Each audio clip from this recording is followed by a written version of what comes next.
안녕하세요. 토론토의 임성주 부동산입니다. 오늘은 강의 날짜가 아닌데요. 고객 한 분께서 문의하신 사항이 있어서 급히 올리게 됐습니다. 내용은 이즈먼트입니다. 그 고객 한 분은 그 본인이 원하는 그 집을 샀거든요. 샀는데 나중에 이제 거기다가 아이들을 위한 백야드에 수영장도 하나 만들고 그래서 아주 모든 조건이 다 완비가 됐었는데 변호사 그 타이틀 서치 때 백야드에 이즈먼트가 설치되어 있어서 수영장 설치가 안 된다라는 걸 받고 아주 당황하셔서 연락이 왔습니다. 그러면 간단하게 우리가 이즈먼트라는 어떤 것인지 어떤 문제점들이 있는지 이런 것에 대해서 간단히 살펴보도록 하겠습니다. 일단 이즈먼트의 개념은요. 이즈먼트라는 것은 특별한 목적으로 프로퍼티를 사용을 할 수 있는 제한된 권리 이렇게 보시면 되겠습니다. 그렇기 때문에 소유에 대한 개념은 없고요. 단지 사용할 수 있는 권리 이렇게 보시면 되겠고요. 그다음 종류를 보시게 되면 이즈먼트 어퍼터넌트가 있습니다. 이거는 뭐냐면 두 개의 프로퍼티가 있어서 그 한 개의 프로퍼티를 그쪽으로 가기 위해서는 상대편의 프로퍼티를 꼭 거쳐야만 되는 경우라든지 아니면은 뭐 예를 들어서 호수를 나가야 되는데 거기 상대편의 프로퍼티를 이렇게 꼭 진짜 거쳐야만 되는 게 이런 여러 가지가 있겠죠. 말 그대로 라이트 오브 웨이 이 통행권을 갖다가 허용할 수 있는 이런 것이 바로 그 이즈먼트 어퍼 테넌트가 되겠고요. 두 번째로는 이즈먼트 인 그로스가 있습니다. 이거는 우리가 동네를 가다 보게 되면 앞마당에 그 그린 하이드로 박스 같은 것이라든지 아니면 수도관 같은 것이 있을 수도 있고요.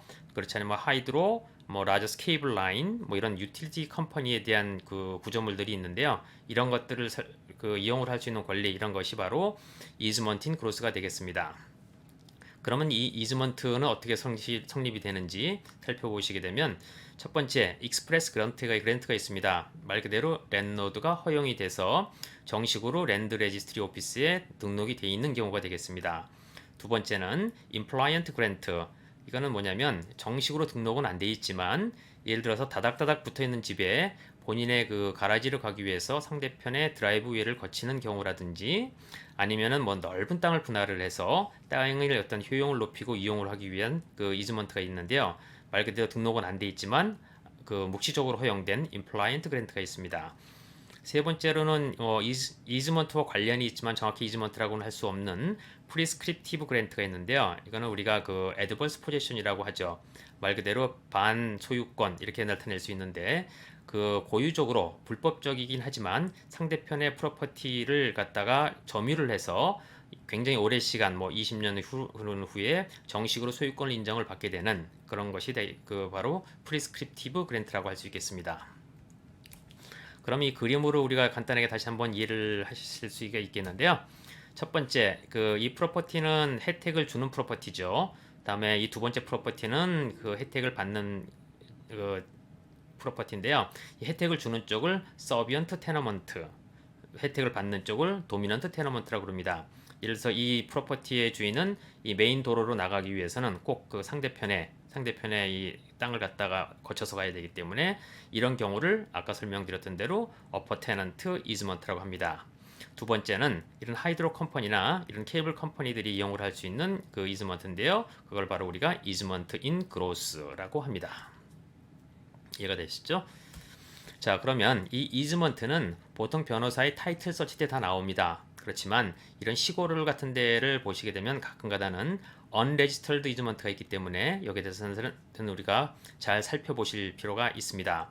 이 이즈먼트는 긍정적인 요소를 나타내는 경우도 있지만 대부분은 땅의 용도를 활용을 하는데 제한적인 역할을 하기 때문에 실질적으로 이 전체 밸류를 갖다가 높인다고 할 수는 없겠죠. 아까 설명드렸던 대로 스위밍 풀을 만들라고 하는데 못 만든다든지 아니면은 뭐 잘 만들어서 본인의 어떤 그 도구들을 넣어야 되는 쉐드를 만들라고 그랬는데 안 된다든지 예를 들어서 이런 거 설치했다가 문제가 생겨서 그거를 갖다가 점검을 해야 될 경우에는 기존에 설치되는 이런 것들은 갖다가 본인의 돈으로 다 철거를 해야 되는 그런 상황이 발생이 되기 때문에 이건 아무래도 부정적인 요소라고 할 수 있겠습니다.